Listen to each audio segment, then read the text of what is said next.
I'm Susannah Constantine, and this is My Wardrobe Malfunction, the podcast about clothes that often goes AWOL with very interesting results. This is our 23rd Zoom episode, recorded in September 2020. 23rd? Where are all the others, I hear you ask? Go to our website, mywardmal.com, to find them.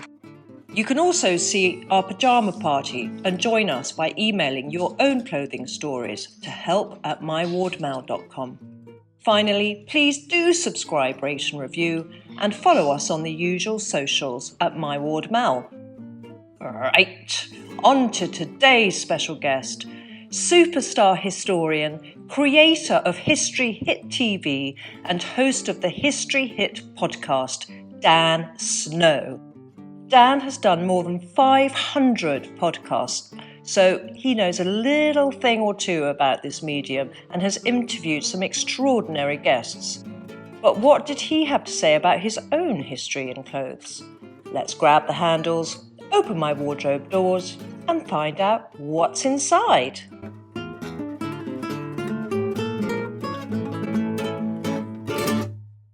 So today, and I can't quite believe this, I'm with historian and I would say superstar historian, actually, Dan, and initiator of History Hits, the history TV channel, which I think is amazing. And why did you say yes to doing this, Dan?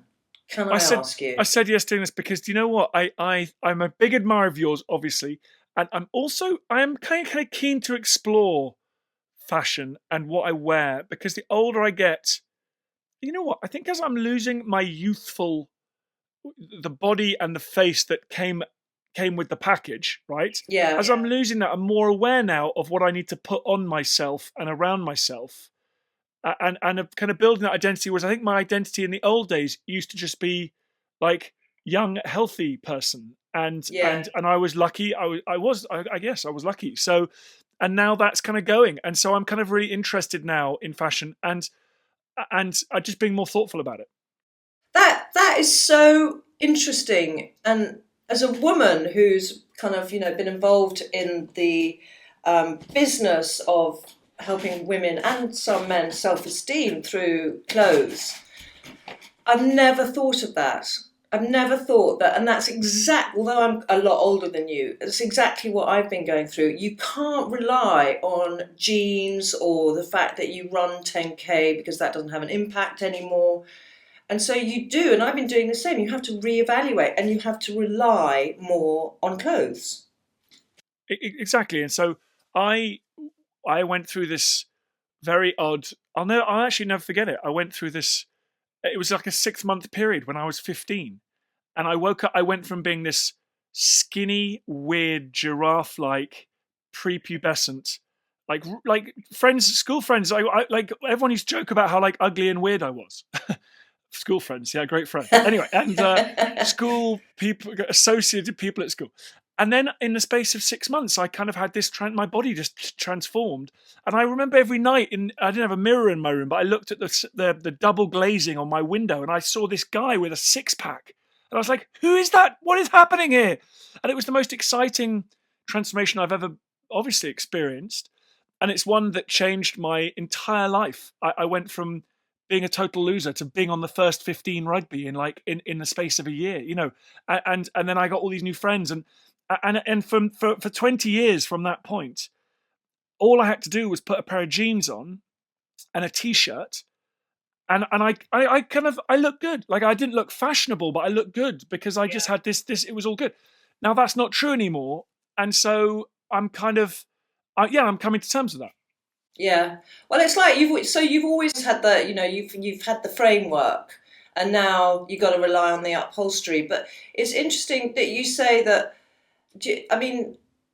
So do you think you had more friends because of the way you look? Do you think you gained more friends? I did. No, I'm afraid to say, I think it could probably my own confidence. Yeah. It was a transformative period because I became, I think teenagers are, and goodness me, I'm sure now times a million, but when I was growing up, we were were drawn to physical beauty, weren't we? And we were kind of scared a little bit by, you know, by ugliness, and we were all terrified about our skin, and we felt that like what was going on our surface was a reflection of our inner being, which you then spend 20 years unlearning that, and so I have to say it was, but maybe because I became so much more confident, because I was like, oh my God, I sort of now feel like the person I thought I was inside, and now other people are going, oh, you're a confident, big, tall, strong young man, and so I have to feel like I do think my social transformation was connected with my physical growing and transformation. So for you, it was like you felt really confident about your body, and so you just threw anything on it, and you felt your body and your height and your frame and your face did the talking, which is actually the total antithesis of what most teenagers feel. I certainly didn't feel that. I was always trying to disguise my body, or I was very, very skinny, or change the shape of myself. So I'd wear 5 layers of thick tights under my jeans, even in summer, to make my legs look fatter. So actually, you got a get out of jail card in your teens. Well, I did get a get out of jail card, and that is also because of the essential structural misogyny of the society we live in, which is there's obviously several things going on there. And by the way, we could talk later on about my lack of needing to have fashion. I've worked alongside many female presenters, and I've been astonished, by the way, by how we have had to both approach what we wear on screen, and perhaps we can talk about that later on. So I do think it's the fashion, the expectations, the misogyny around young girls and women is mind-blowing. So in your case, it was your legs need to look fatter. In another generation, it could have been they need to look thinner or longer or shorter, or whatever it might have been. For me, there's a heteronormative sort of expectation that just a young man needs to be square-jawed and skinny-waisted and wide-shouldered. And I was very lucky in that respect. I did like the 90s were a weird time for fashion. If you look back at things like Brad Pitt and Fight Club and stuff, it was a time of like, it was quite my friends were wearing quite vintage clothes. It was Oasis. And I actually look really stupid. If you're 6'5" and 105 kilos, you actually look quite stupid in those clothes. Like you. Yeah, no, I was just going to say that. Yeah, with the little pork pie hat and. Yeah, exactly. So I had a kind of twin thing. Is one, I didn't feel I needed to be fashionable because I was lucky, as you said, I had the frame, so I could put some jeans on that were roughly the cut that people were wearing at that point. I could put a t-shirt on with the right word on it, no fear, or whatever it was back in the 90s, right? and I could get a buy, and that was like, and I got people teasing me, and then I ended up wearing a lot of kind of.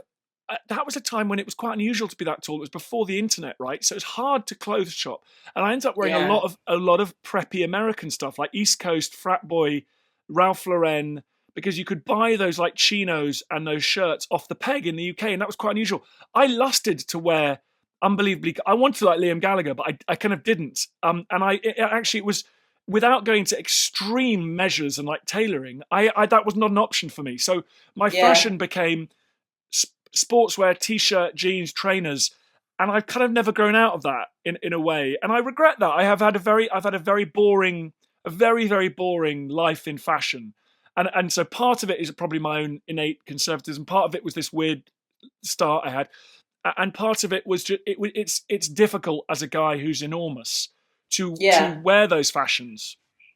But so, did you have a genuine interest in fashion? I do find that quite surprising. Yeah, I think I did, because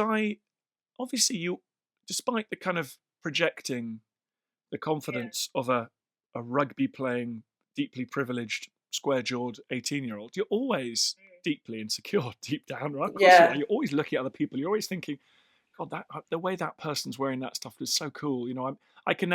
I knew that I was already like you date a new girl and she'd take you to a gig and her friends would look at you like you were a total idiot, like you were just a West London total muppet, twat. Yeah, like a total. And I was like, oh my God, I'm in Brixton. I'm going to like this, I'm going to like this kind of electro night, and I'm fucking wearing Ralph Lauren. So I was very aware of that. Yeah. And then historically, of course, I'm very conscious of fashion, very aware of fashion. I'm very aware that. I maintain living in a world of like unimaginably bad male fashion compared to the 17th century or the 18th century. I totally agree. But do you think that has the sort of misogyny always been there? Like, if you look back in history, well, have men, always kind of, of course, men dressed as peacocks and they took far more care with their wigs, their clothes, their lace, everything else. But do you think men have always looked at women as objects going back through history, and so the women have to portray themselves as these kind of bedecked, bejeweled creatures? I think there's my head's now full of sort of conflicting evidence. Of course, if you look at Queen Elizabeth I, the way that she paid excruciatingly close attention to how she appeared. At the same time, of course, men did, as you say. Talleyrand, who was the French foreign minister at the Congress of Vienna, got up hours before he had to put his makeup on in the morning. So interesting. Isn't that fascinating? So yeah. So, I suspect. I do suspect the camera. I do suspect the art, the superficiality of an age in which we're capturing images and sharing images. It must put even more pressure on appearance. Yeah, of course it does. And perfection. Does it though? But does it? Well, if you look at, also, we're presented constantly with now images of perfection. So people, even back, we're talking mass media. I'm not even coming on to the kind of social media phenomenon, but like when I was reading FHM, everyone I knew, we knew every like dimple of Kylie's every butt pair cheek, of right? tits Exactly. in the business. So I do think it was hard, even back then to like. And when my first girlfriend, she came to my room, and I still had my I had my 15-year-old posters up on the wall of like FHM, like Pamela Anderson. And she eventually, after about 2 months, was like, it's a bit weird. And I was like, what? She's like, it's a bit weird being in this room and like having these and I was like, I didn't really think about that. And so, but the answer through history, I think that there's probably competing evidence, but I'm sure it has always been enormously difficult. I do wonder.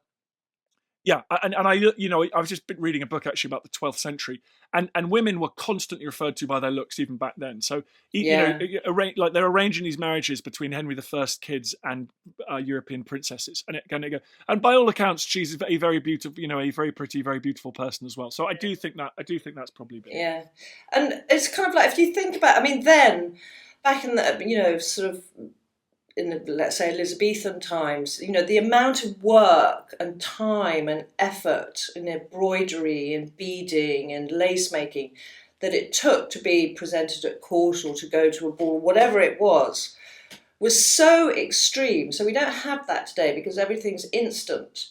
But then maybe what's replaced it today is all this fucking, excuse my language, cosmetic surgery, Botox, etc. So it's not what you wear that women, and young women especially, are changing. It's that actual physical being that they are having, sort of beaded, injected, changed, sewn. It's not the clothes anymore. It's their bodies. Well, there is a kind of school of thought that says the Industrial Revolution, right, starts 200 or 300 years ago, and it was about objects. It was about the things around us. So it's about, you can flick a light bulb on, and then it's a Hoover, and then it's a car, and then it's and if you think about it, the objects almost got closer and closer to us and now the next Industrial Revolution is actually it's the smart chip. It's so true. It's the smart chip in the brain. It's the changing your face. It's the changing your genes. You're building your muscles. So it's actually that process has gone from the things around us, the things that carry us, transport us,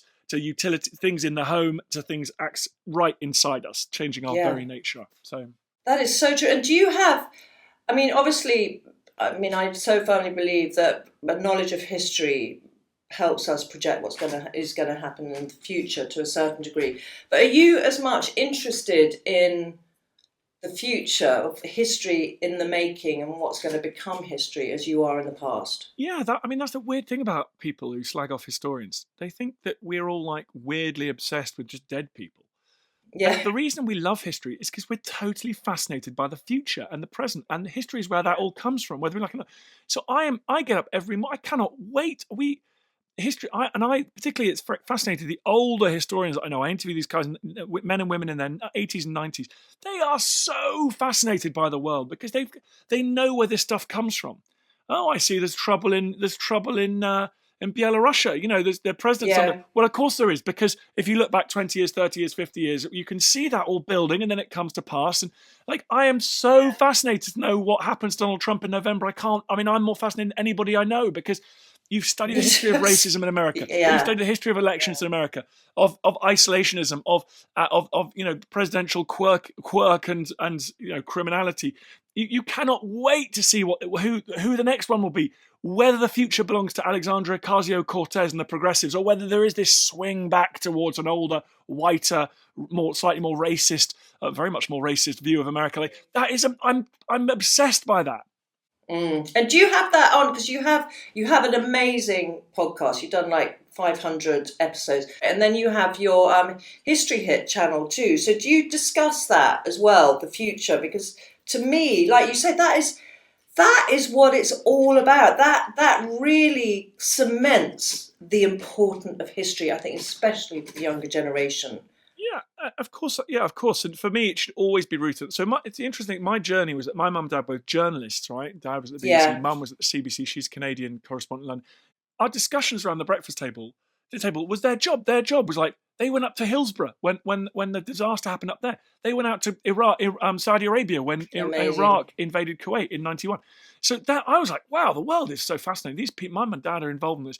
But inevitably, they're like, well, why did Saddam Hussein just invade Kuwait? Well, we had to, back in the day, before the internet, bang, books came out on the table, history. Oh, right, I don't know.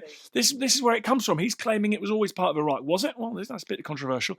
So for me, my journey into history was always what's going on today. How on earth do you understand what the hell is going on in America? How do you understand what's going on with Brexit without working out what has gone before? So you're absolutely right. It's always rooted in the present. And the same's true of fashion. Like I just find when you look back at what people have worn, how they've tried to present themselves, the importance. So for example, today we've got this weird situation because we have a slightly more democratic society where posh people and people in power, I'm thinking of Dominic Cummings here in the UK, dress as scruffily as they can.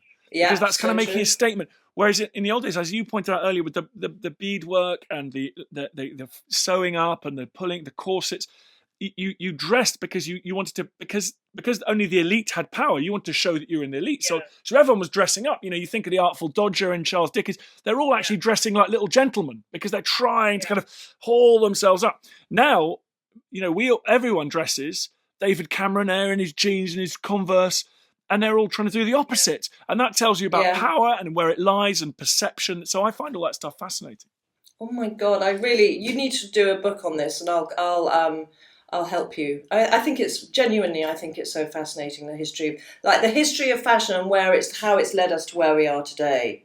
Not so much kind of individual designers or anything, but the kind of, you know, the sort of the psychological approach to clothes is so fascinating. So when you were growing up, you said you were a geeky little, well, not so little, but you wore T-shirts. You had your Gap T-shirt was like the one thing that kind of you took through how many years? Like 6 years or something? I had this terrible thing. My mum, I was the oldest of my mum's kids, and I think she dressed me like deep into my early teens.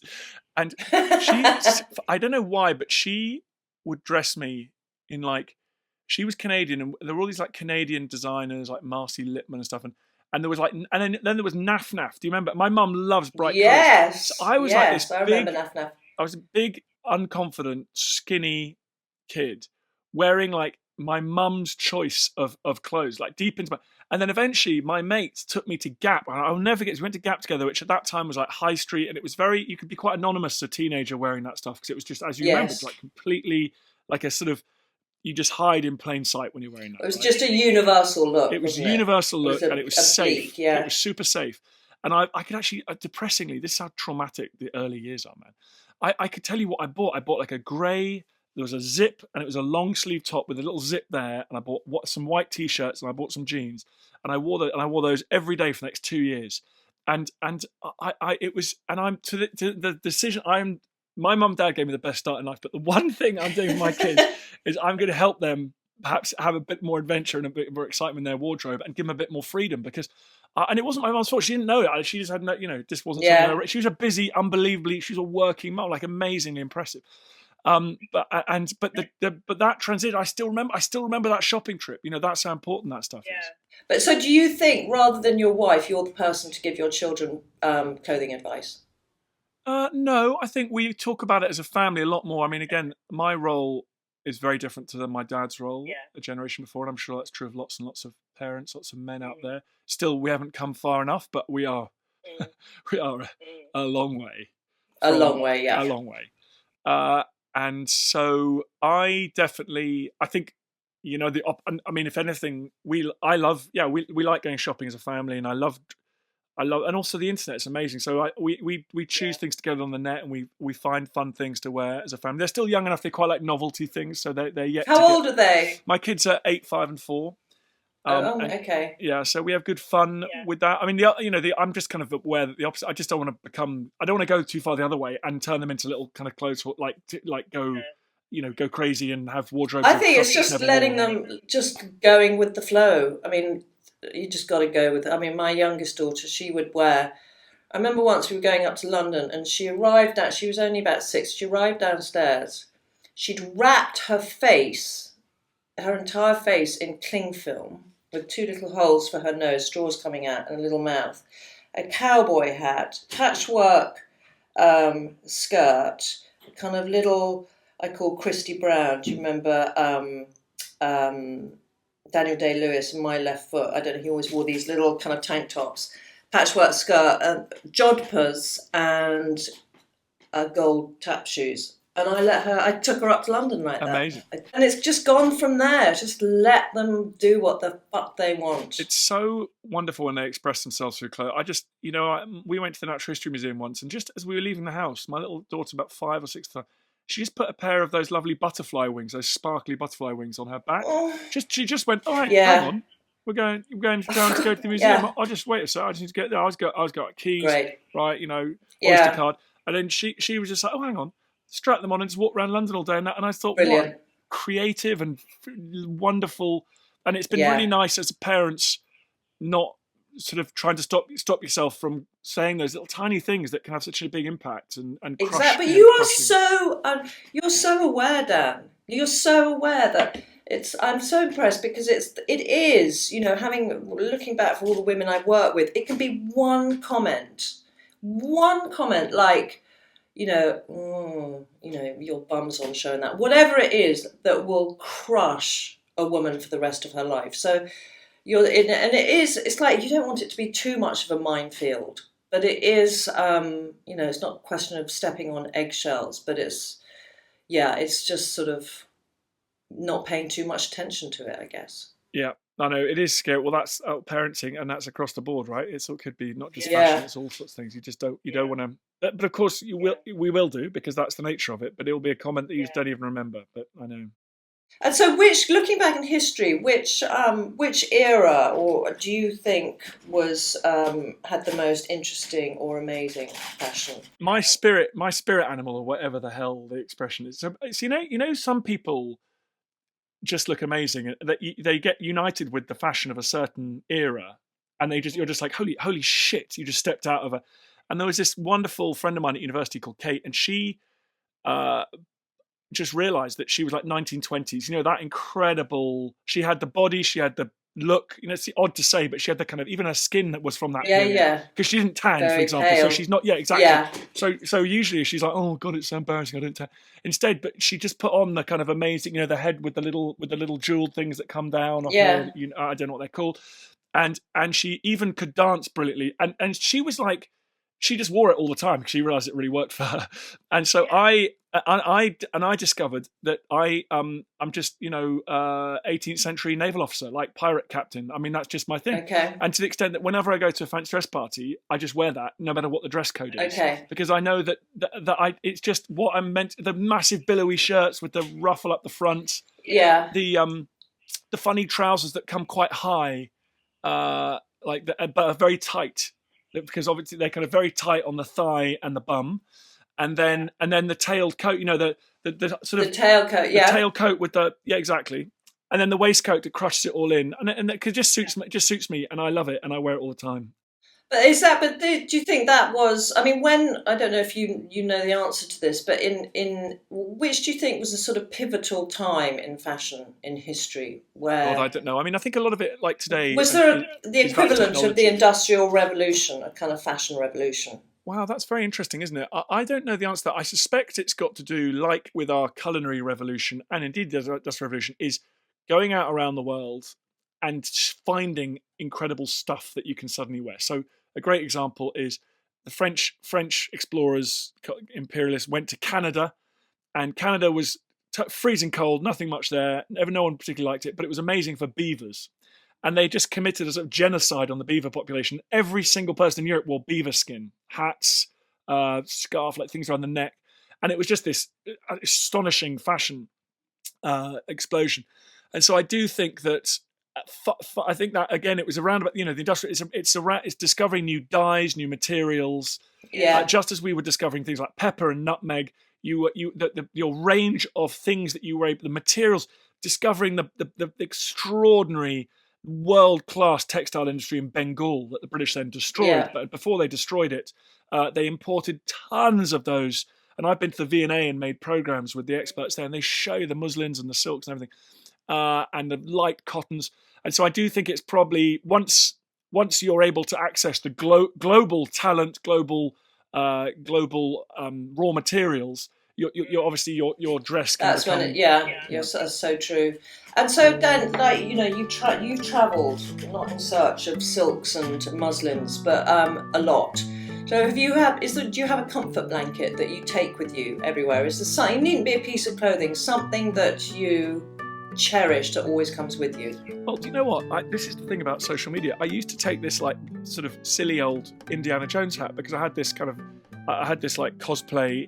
Anyone who makes history programs thinks they're Indiana Jones, and anyone who tells you that that's not true is lying. That is just from senior academics to complete jokers like me who have no business being there, right? And I had a little Indiana Jones hat like everybody else, and I loved it. I took it everywhere. And then Twitter came along, and I watched foolishly checked the Twitter feed and on what people were saying about the program, and loads of people just said, "God, that hat's so pathetic. What a total loser!" And I never wore it again. No. And that's social media for you, man. And they may have been representative, they may have not, but I did think, you know what? It is quite weird. It's quite affected that I'm doing that. So I used to carry my little beloved hat, my wide-brimmed hat, all around the world with me.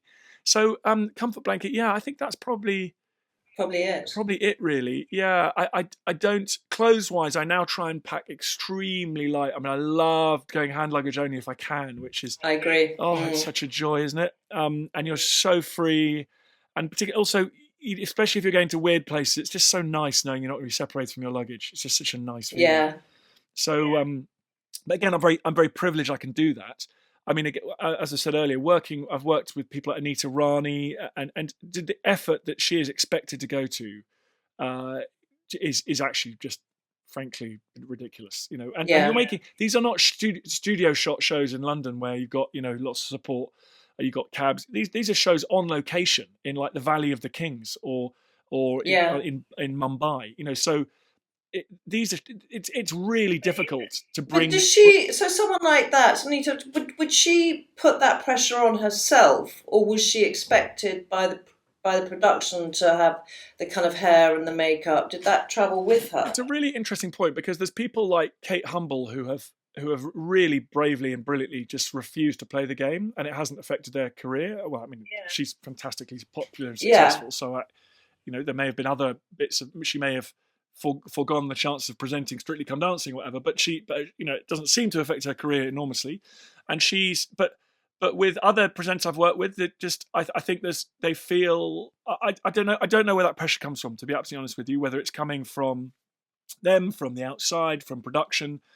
But all I know is that I've turned up looking like a goddamn scarecrow on production many times, and rarely, if ever, have anyone mentioned anything. I think it's priced in with men. They go, "Oh, look, Dan looks like he slept in a hedge." Where does the scarecrow look come from? Is that a genuine, I just couldn't give a flying, or is it laziness? Is it I don't really know what I'm doing? A bit of everything. genuinely that it's cock up rather than conspiracy. So say Okay. say I'm somewhere and it's really windy and dusty and deserty. You probably just give up because it's too crazy, and you go, why didn't I have a haircut before I came? Because it's now just blowing. I look like an idiot, and you almost just go, you know what? I'm just gonna have to. We're just gonna have to go with what we got here. And then, especially when I was younger, but I think it was sort of laziness, and I don't care because, again, as I said earlier, you hope you're just going to ride on the essential, the essential architecture, the bare bones, the bare bones of it will get you through the day.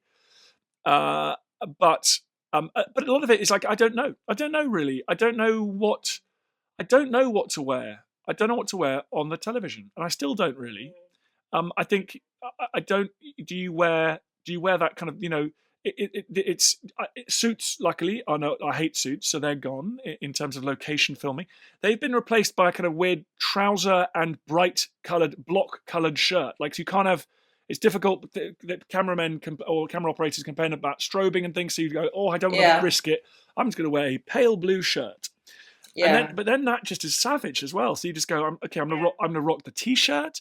I have received complaints. Funny enough, the only complaints I've received lots of complaints, but I've received some of the complaints I get a bit worried about are I get Second World War veterans going, you were walking on battlefields talking about the battles and where we fought, and you were wearing t-shirt and jeans, and we felt that was a little bit disrespectful. So that's really upset me. That I've got to be mindful of that.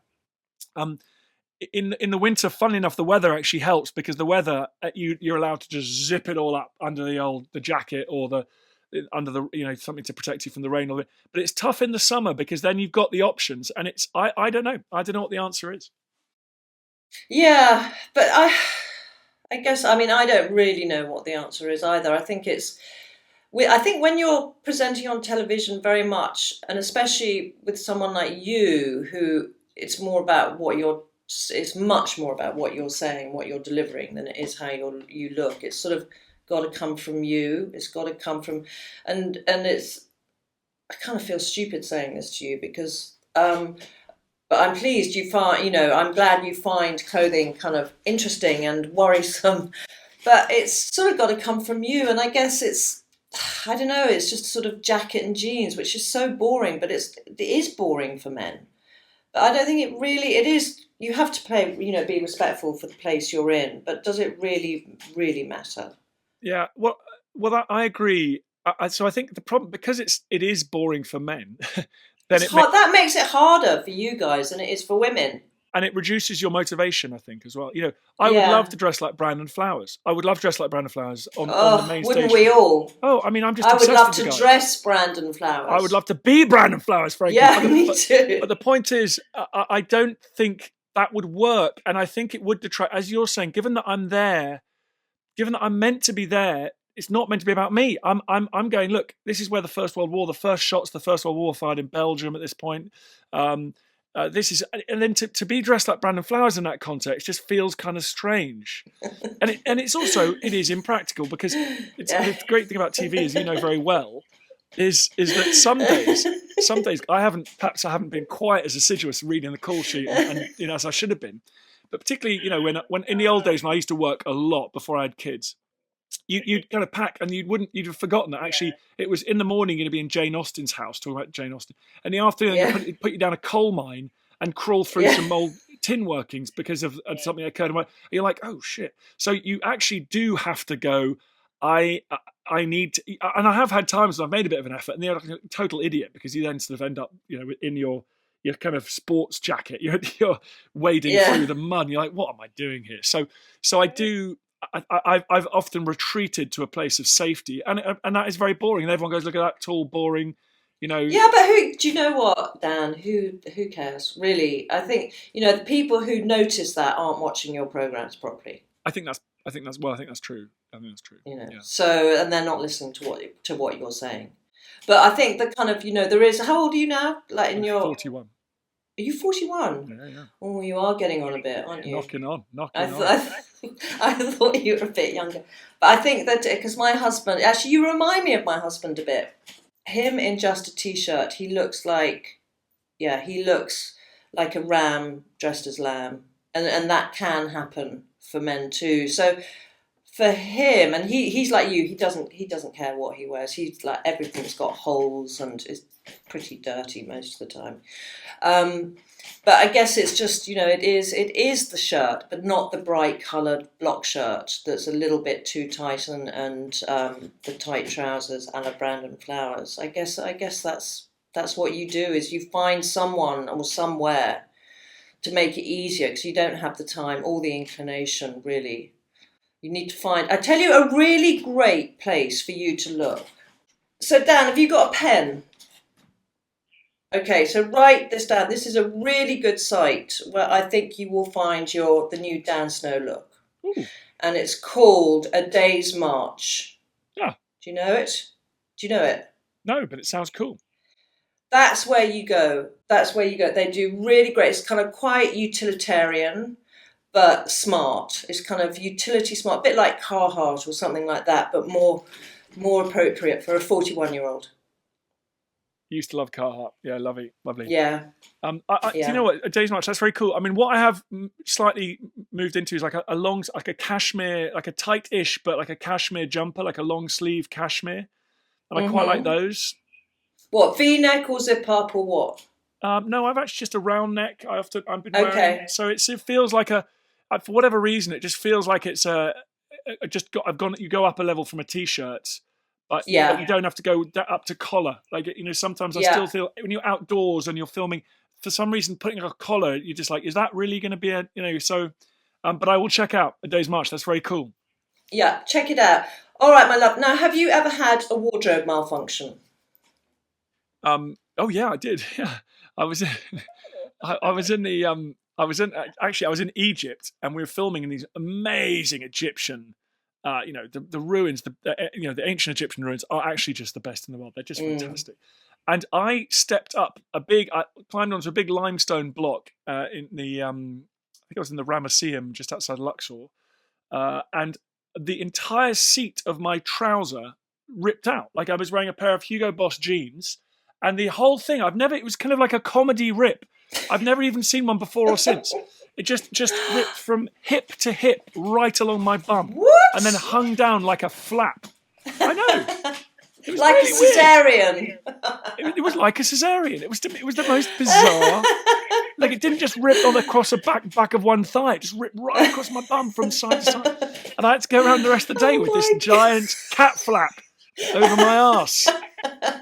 It was That's savage. Classic. That's fantastic. And then your birthday suit, Dan, what would you... Okay, might be quite difficult for you. We might have to sort this one out.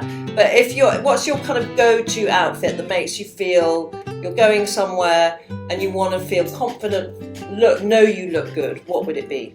18th century naval captain, almost certainly. Oh But, my okay. gosh. Okay, so contemporary, if I had to look good, I think I've got a pair of quite nice...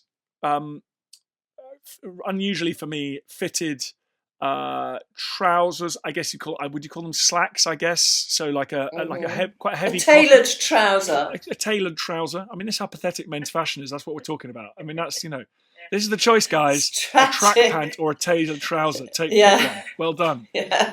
So and a tailored trouser, and then again. And then I think if I was going out, a shirt that fits me, because my body shape's very weird. So I've got 34-inch waist, but I've got quite wide shoulders and things. So I just can't buy, and I'm very tall, so I cannot buy shirts off the peg. Yeah. So I have one or two tailored shirts, and then a tailored shirt. So for me, it's such a weird thing. The feeling of being tucked in, a shirt or a top tucked into your trousers is very rare for me. It's very odd. So I feel.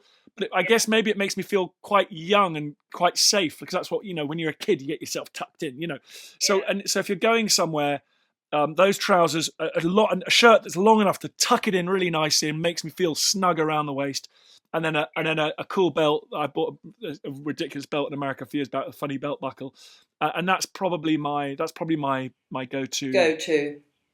Right. Okay, Dan, are you listening? Yep. So I've never listened to your podcast. Which one do you think I should start with? Because you've done 500. Well, you could listen to. I'm trying to think now what might be interesting for this audience.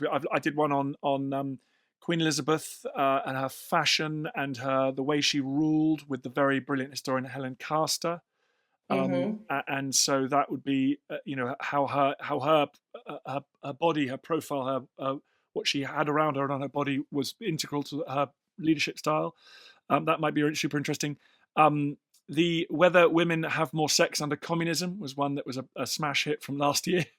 Brilliant. So brilliant. With an American academic, she was brilliant, talking about whether capitalism makes us more unequal and therefore we have less sex with each other. Okay. And also, have you got any, this is kind of by the by, but have you got any good book recommendations? Because I just read, I can't remember what it's called, it's such a good book about the race to conquer the Himalayas.